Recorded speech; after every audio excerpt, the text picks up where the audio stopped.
오늘 하나님께서 주신 말씀은 마가복음 6장 1절에서 6절 전반부까지만 봅니다. 마가복음 6장 1절에서 6절까지입니다.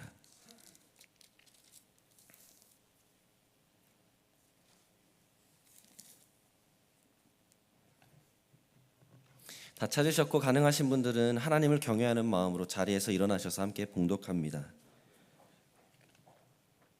저희 한 줄씩 교독하고 6절 합독합니다. 제가 먼저 읽겠습니다. 예수께서 거기를 떠나사 고향으로 가시니 제자들도 따르니라.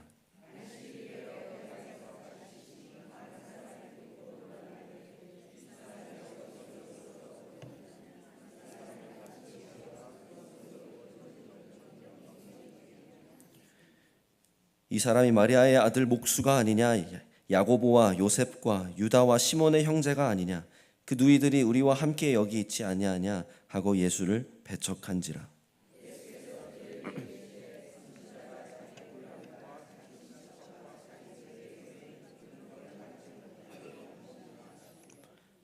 거기서는 아무 권능도 행하실 수 없어 다만 소수의 병자에게 안수하여 고치실 뿐이었고 그들이 믿지 않음을 이상히 여기셨더라. 아멘. 아멘. 자리에 앉으시면 되겠습니다. 감사합니다. 드라마 폭삭 속았수다 혹시 보셨습니까? 저는 눈물 콧물 다 쏟고 아마 제 일평생 최고의 드라마 중에 하나가 되지 않을까 싶습니다. 이 복삭 속았수다 제주 방언으로는 수고 많으셨습니다라는 의미입니다.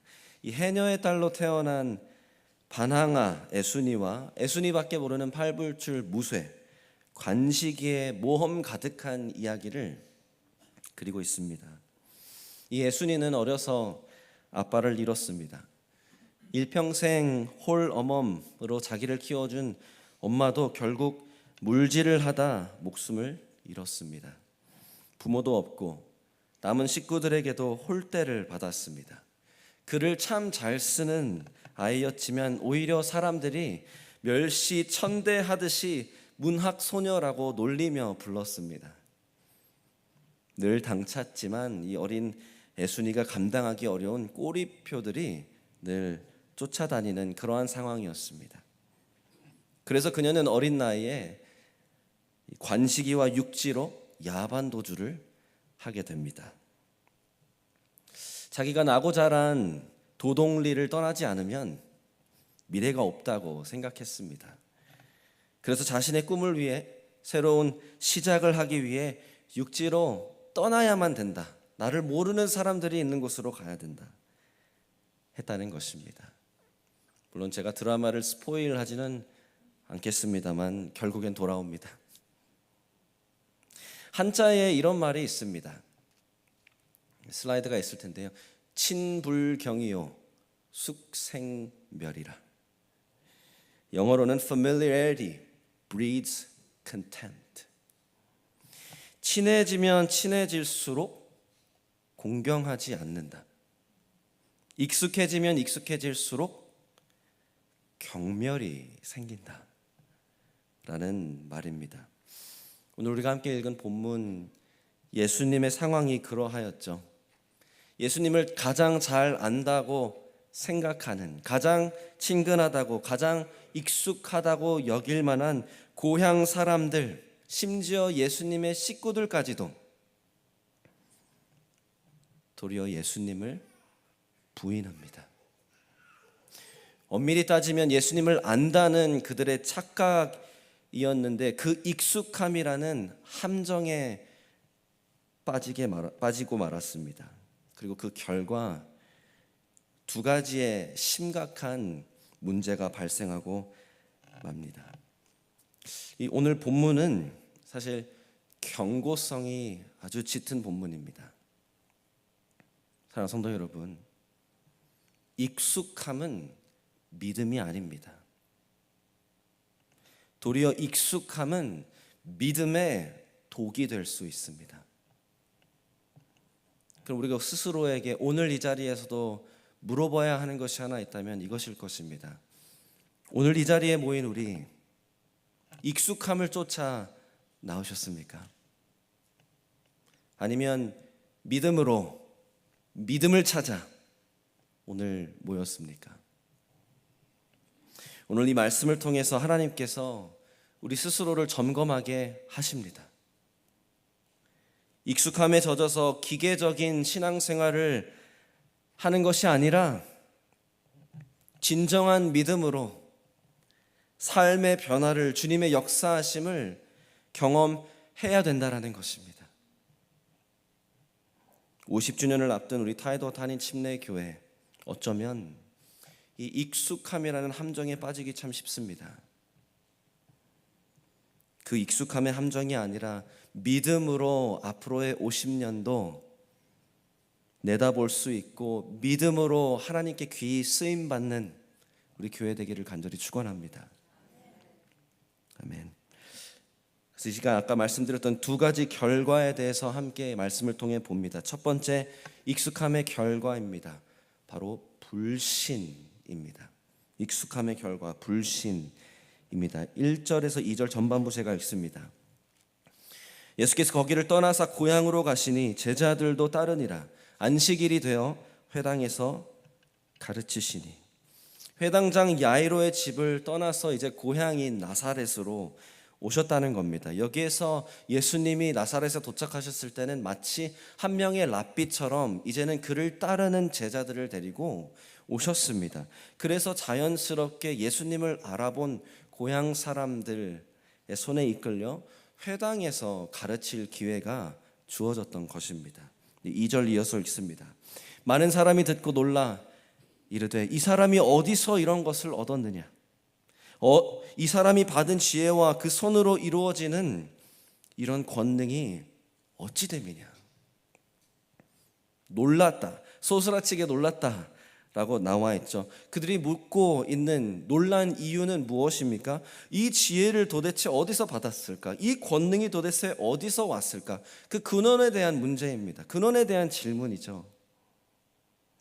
근데 이것을 자세히 읽어보시면 그 말은 즉슨 예수님이 가르치셨을 때 이미 그 지혜가 팍팍 느껴졌다라는 것이고, 이미 예수님께서 행하신 그 권능의 기적들을 다 들었다라는 겁니다. 그런데 사랑하는 성도 여러분, 이들이 놀랐다라는 저 말 결코 중립적이지도 않고 호의적이지도 않습니다. 예수님을 멸시하고 적대하는 조짐입니다. 3절 이제 보십시오. 이 사람이 마리아의 아들 목수가 아니냐? 야고보와 요셉과 유다와 시몬의 형제가 아니냐? 그 누이들이 우리와 함께 여기 있지 아니하냐? 하고 어떻게 합니까? 예수를 배척합니다. 두 번 예수님을 지금 내리 깔아보고 있다라는 힌트가 있습니다. 이 당시 유대 문화, 그래서 성경에도 보시면 늘 누구를 소개할 때 아버지의 이름을 대고 소개합니다. 아버지가 돌아가셔도 유대인들은 아버지의 이름으로 그 아들을 소개합니다. 그런데 여기에서 어떻게 소개하고 있죠? 이 사람이 마리아의 아들이 아니냐 말하고 있습니다. 그만큼 무시하는 겁니다. 더 나아가 그 예수님의 태생 자체를 지적하려고 하는 것입니다. 너는 요셉의 아들은 아니지 않느냐? 맞습니다. 아니시죠? 예수님은 성령으로 잉태되어 동정녀 마리아에게 나신 분이십니다. 하나님이신 그분이 죄인된 우리들을 구원하시려고 인간이 되신 엄청난 사건입니다. 그런데 이들에게는 예수님을 멸시할 근거일 뿐이었습니다. 더 나아가 목수가 아니냐, Isn't he just a blue collar worker? 우리와 똑같이 땀 뻘뻘 흘리면서 겨우겨우 열심히 살아야 근근히 살아가는 그러한 사람 아니냐, 하는 일도 뻔히 다 알고 또 뭐라고 말하죠? 식구들도 우리가 다 아는데, 동생들 다 아는데, 엄마도 알고 동생들도 다 아는데 우리와 다를 바가 뭐가 있느냐? 지금 이렇게 말하는 겁니다. 우리는 다 안다. 저 예수가 누군지 다 안다. 말하고 있는 것입니다. 폭삭 속았수다로 유명해진 말을 빌어 사용하자면 지금 예수님한테 너 뭐 돼? 하는 겁니다. 네가 뭐가 돼? 하면서 배척하였다. 이 배척하였다라는 단어는 말도 안 되는 소리 집어치우고 가라. 거부하는 것입니다. 그래서 예수님께서 4절에 이러한 결론을 내리시죠. 예수께서 그들에게 이르시되 선지자가 자기 고향과 자기 친척과 자기 집 외에서는 존경을 받지 못함이 없느니라 하시며, 프랑스의 유명한 철학자인 몽테뉴도 이러한 말을 했습니다. 저건 나중에 읽어드리고요. 이렇게 씁니다. 집에서 나는 시잘데기 없는 것을 종이에 끄적이는 사람이고 동네에서는 나름 사업가인데 저 멀리 떠나면 사람들은 나를 저명한 저자로 인정한다. 그러면서 하는 말이 고향에서 멀어지면 멀어질수록 더 높이 평가받는다. 이거는 우리 모두가 경험할 수 있는 사실이죠. 사랑하는 성도 여러분, 4절 말씀에 나와 있는 것처럼 고향과 자기 친척과 자기 집까지 언급이 되고 있습니다. 우리가 이미 봤습니다. 마리아와 그 식구들이 한번 벌써 예수님을 찾아왔었죠. 예수님의 행적, 예수님이 말하고 다니는 것을 듣고 이 예수가 미쳤다 해서 집으로 데려가려고 찾아왔었습니다. 기억하시죠? 근데 그 장면에서도 극명하게 대조된 모습이 하나 있었다면, 예수님의 식구들은 집 안으로 들어가지도 못했고 도리어 예수님의 말씀을 듣고자 했던 사람들로 집안은 꽉 차 있었습니다. 사랑하는 성도 여러분, 익숙함에는 함정이 있습니다. 익숙함 때문에 정작 들어야 하는 말을 듣지 못할 때가 있다는 것을 아십니까? 자, 예를 한번 드려볼게요. 여보, 이제 채소 좀 챙겨 먹고 야식 먹지 말고 그래야 건강을 챙겨요 라고 말해도 아내의 말은 귓등으로도 듣지 않습니다.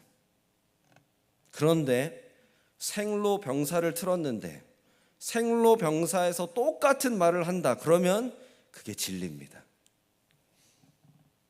물론 전문가가 말한 거니까 그럴 수는 있습니다. 그런데 우리는 어떻죠? 정작 아내한테, 남편한테 미안, 당신이 맞았어 라고 말하는 것도 참 어렵습니다. 그래서 당사자는 더 속상하죠. 왜 내 말은 안 들어줘? 저 사람들 말은 다 들으면서 왜 내 말은 안 들어줘?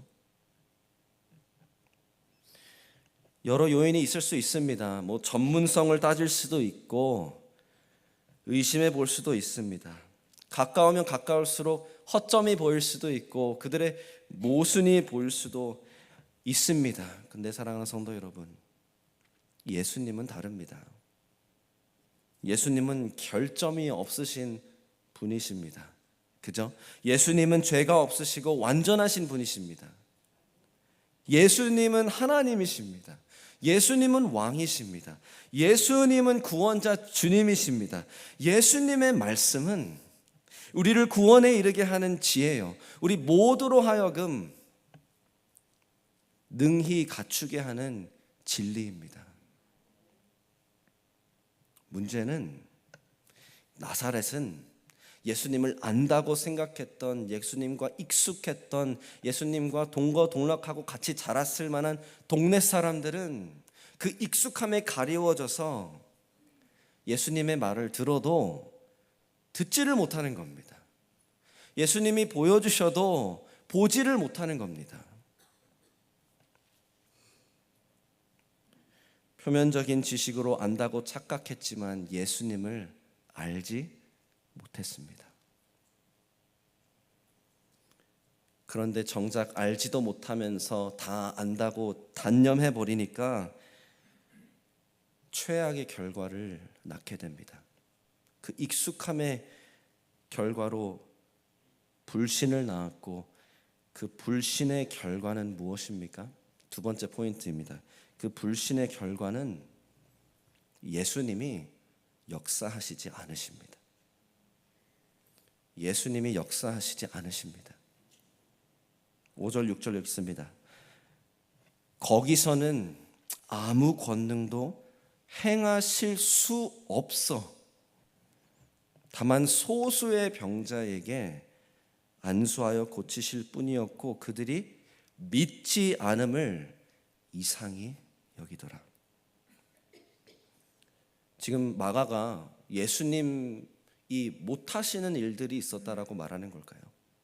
그렇지 않습니다. 이 5절에 그대로 나와 있지만 예수님은 소수의 병자들은 안수하고 고쳐주셨습니다. 그죠?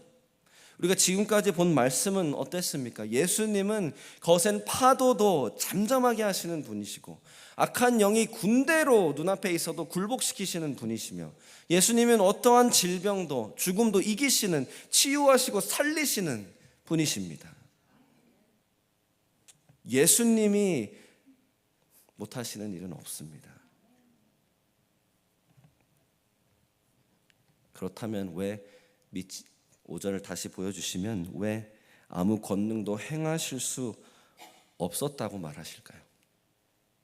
이렇게 생각해 보십시오. 벌써 날씨가 많이 무더워졌습니다. 그죠? 곧 있으면 이제 여름이 다가옵니다. 아시다시피 이제 여름이 되면 우리 동네는 피서객으로 북적북적하게 되죠. 저 오션프런트만 가도 사람들이 꽉 차 있고 호텔 숙박비는 막 치솟고 그만큼 유명한 휴양지가 되겠습니다. 제가 만약에 이거는 이제 하이포테티컬 상상해서 제가 말씀드립니다. 제가 만약에 사진이 하나 있을 텐데요. 저 샌드 브리지에 엄청 좋은 저 비치 하우스를 하나 제가 갖고 있었어요.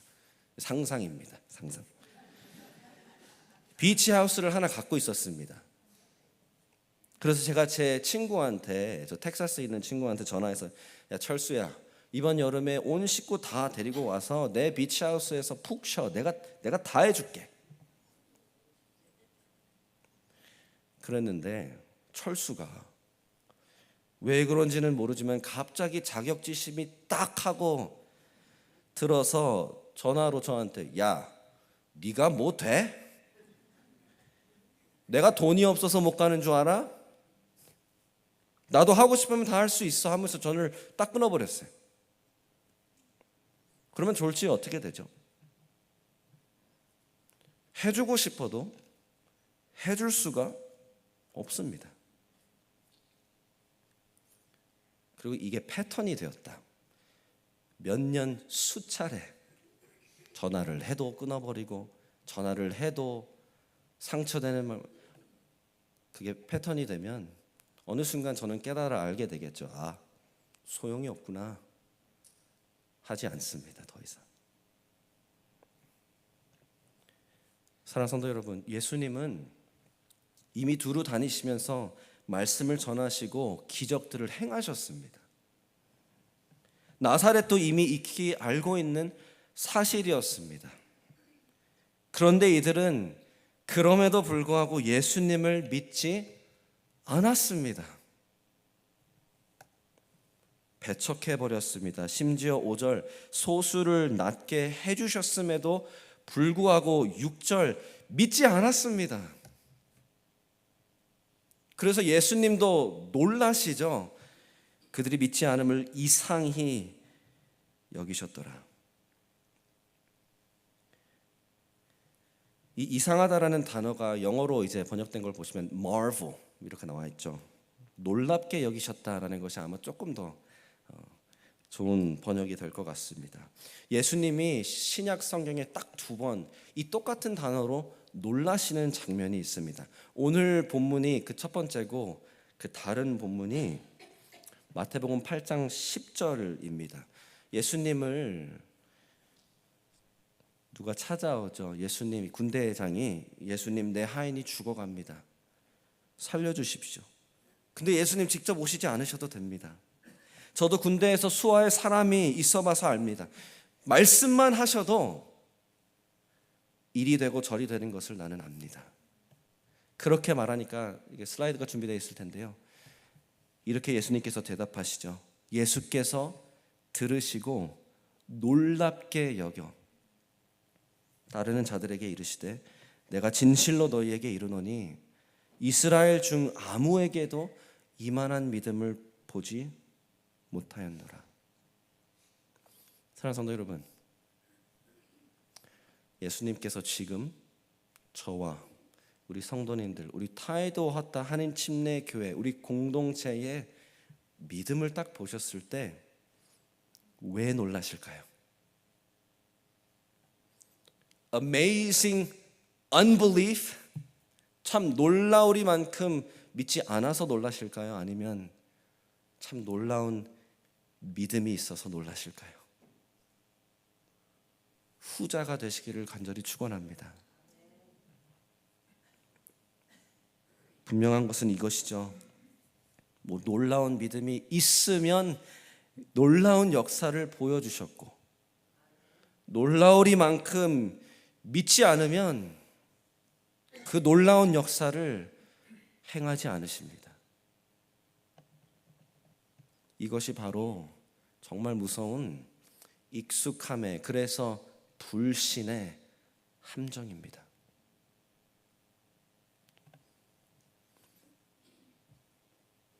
여기서 한 가지 확실히 짚고 넘어갈 것이 있습니다.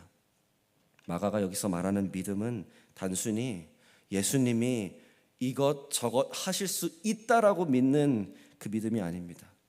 나사렛 사람들은 이미 부인할 수 없는, 다 알고 있는 증거들을 갖고 있었습니다. 이러한 권능도 행하셨다, 다 알고 있었습니다. 그럼 그들이 없었다라는 믿음은 무엇입니까? 예수님을 믿는 믿음이 없었던 겁니다. 예수님이 이걸 할 수 있나 저걸 할 수 있나가 아니라, 그게 문제가 아니라, 그래서 예수님을 믿느냐, 이 문제라는 것입니다. 나사렛은 예수님을 믿지 않았습니다. 사랑하는 성도 여러분, 우리가 마가복음을 지금까지 함께 묵상하면서 거듭 봐온 사실이고 또 다시 재차 강조해 드립니다. 예수님께서 행하신 모든 기적들, 그 궁극적인 목적은 무엇입니까? 예수님이 우리를 구원하러 오신 왕 되신 주님이시다, 그 사실을 드러내려고 예수님이 일을 하신 겁니다. 그냥 보여주시려고, 그냥 다 치유해 주시고 알아서 잘 먹고 잘 살라고 해주신 게 아니라, 이것을 진짜로 봤다면, 이것을 진짜로 들었다면 그 표적들을 통해 그 표적들이 가리키고 있는 예수님을 찾으라는 겁니다. 예수님을 믿으라는 것이죠. 팀 켈러 목사님이 잘 요약해 주셨습니다. 슬라이드가 있을 텐데요. 예수님의 모든 기적들은 사람들로 하여금 어떻게 하면 믿음으로 예수님을 찾고 예수님으로 인해 삶이 전적으로 변할 수 있는지 가르쳐 주시려고 하신 것이다. 그래서 여기가 중요합니다. 예수님은 구원으로 인도하지 않을 기적은 베푸실 수가 없습니다. 사랑하는 성도 여러분, 예수님은 아십니다. 다시 말씀드립니다. 예수님은 아십니다. 불신의 함정이라고 말씀드리는 이유는 이것입니다. 예수님은 저희가 믿지 않으면, 믿지 않는다는 것을, 믿으려고 하지 않는다는 것을 예수님은 아십니다. 그래서 사랑하는 성도 여러분, 참 무거운 말씀으로 드리지만 그런 말 종종 들어보셨을 겁니다. 하나님이 이것만 하시면 내가 진짜 하나님 믿을게. 이것만 보여주시면, 성경에 있던 모습 그대로 딱 나타나 보여주시면 내가 그러면 하나님 믿을게. 그렇게 말하는 그 사람의 마음, 예수님은 다 아십니다.